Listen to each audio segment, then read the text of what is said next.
Welcome to the channel simply money. देखिए, आज हम बात कर रहे हैं इरिडा के शेयर के बारे में।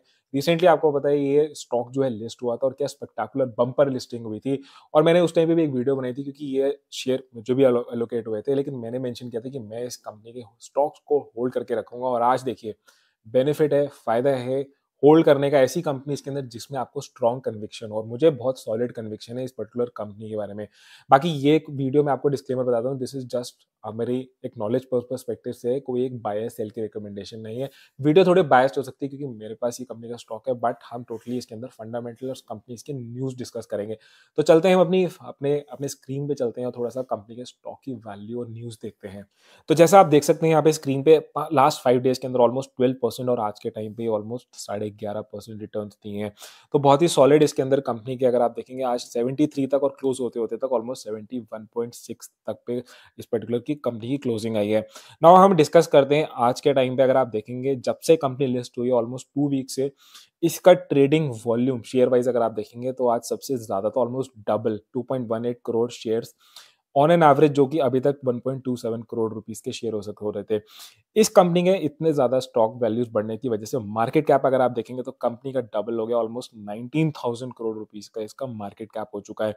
नाउ अगर हम थोड़े से रीजन डिस्कस करते हैं, देखिए यहाँ पे मेंशन्ड है, आज अगर हम देखते हैं जो आज के टाइम पे, तो सबसे इंपॉर्टेंट है कि इरिडा, देखिए 3 मेजर फैक्टर्स जो मुझे समझ आते हैं इरिडा को फेवर कर रहे हैं। वन, अभी के टाइम पे पीएसयू कंपनी ओवरऑल बहुत बढ़िया परफॉर्म कर रही है। इरिडा अगर आप देखेंगे 75% एलोकेशन अभी भी गवर्नमेंट की होल्डिंग की है। सेकंड, ये एक पावर रिलेटेड कंपनी है क्योंकि फाइनेंस करती है उन प्रोजेक्ट्स को जो कि रिन्यूएबल एनर्जी के अंदर है। तो आपको पता है पावर अभी के टाइम पे एज अ सेक्टर बहुत सॉलिड परफॉर्म कर रहा है। कल ही के टाइम पे आपको पता है ऑल टाइम हाई बनाया है आपके टाटा पावर ने। तो वहीं पे आपका पावर फाइनेंस कंपनीज बहुत बढ़िया परफॉर्म कर रही हैं।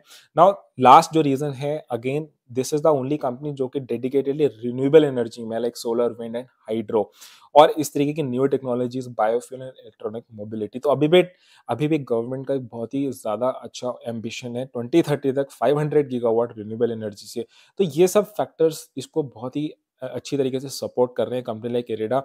इरिडा की अगर हम बात करते हैं तो ये कंपनी अभी मिनी रत्ना कंपनी है, जो कि बहुत ही जल्दी नवरत्ना स्टेटस, यानी कि उसका स्टेटस इंप्रूव हो जाएगा, जिसकी वजह से इसकी जो काफ़ी ज़्यादा सॉवरेनिटी मिल जाएगी, इसको बहुत इंडिपेंडेंस मिल जाएगी और इजीली ये लोन्स दे सकती है। तो उसकी ग्रोथ की पोटेंशियल नवरत्ना स्टेटस बढ़ने से भी बढ़ सकती है।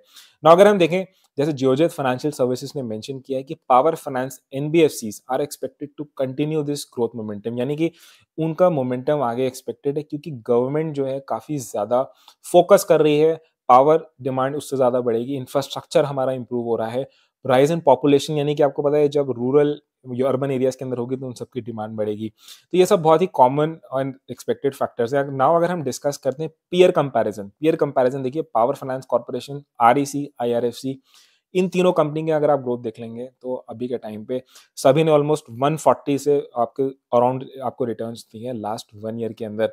तो अगर आपको पता है एज अ सेक्टर अगर अच्छा परफॉर्म कर रहा है तो कॉम्प्लीमेंट्री इफेक्ट उस कंपनी को भी फर्क पड़ता है जो कि उस सेक्टर की होती है।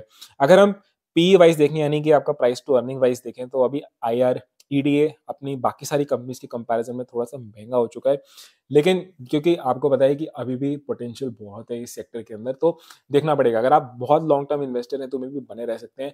देखिए, शॉर्ट टर्म इन्वेस्टर हैं तो हमेशा ही उनको ये रहता है कि अपना प्रॉफिट्स को थोड़ा थोड़ा बुक कर सकते हैं, एटलीस्ट अपने जो इनिशियल अमाउंट लगाई है उसको सेल आउट करके अपना बाकी सारा जो प्रॉफिट है उस पर आगे खेल सकते हैं। That is how it can be there.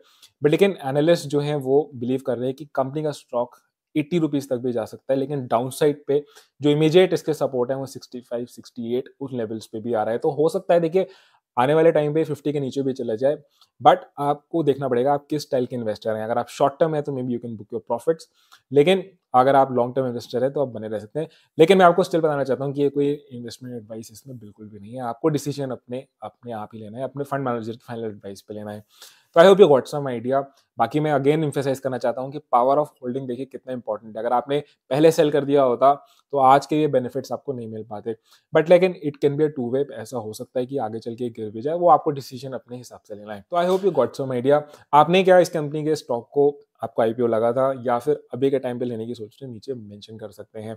कोई और स्टॉक के बारे में जानना चाहते हैं, नीचे प्लीज मेंशन करिए, हम उसको डिस्कस करेंगे। वीडियो पे लाइक करिए, चैनल पे फर्स्ट टाइम है तो please subscribe to it. Thank you for watching this video, thanks a lot.